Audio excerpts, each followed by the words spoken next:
This watch I have here was purchased in Knoxville, Tennessee. It was the first company to make wristwatches. Before that, everyone just carried around pocket watches. It was purchased by Private Doughboy Ernie Coolidge the day before he set sail for Paris. This was your great-grandfather's war watch, and he wore this watch every day he was in that war.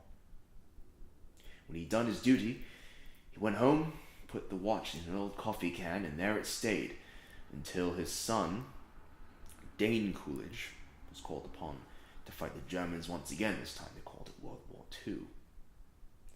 Unfortunately, Dane's luck wasn't quite as good as his old man's, and he was killed. He was a Marine. He was killed along with the other Marines at the Battle of Wake Island. Your grandfather was facing death. He knew it. None of those boys had any illusions about getting home alive. So 3 days before the Japanese invaded the island, Dane found an Air Force gunner, a man by the name of Wonaki, a man he'd never met before in his entire life. And he tasked him with delivering to his son, who he'd never seen in the flesh, his father's watch. 3 days later, Dane was dead, but Wonaki kept his word.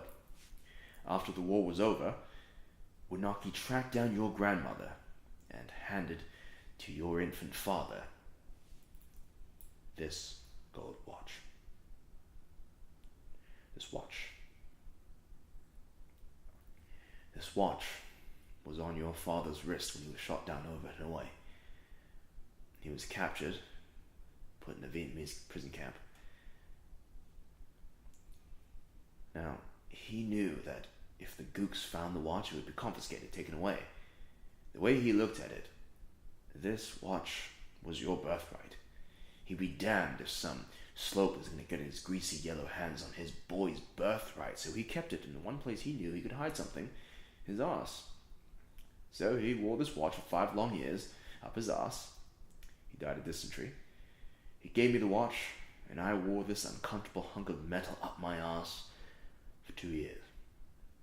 And after 7 years, I was sent home to my family. And now,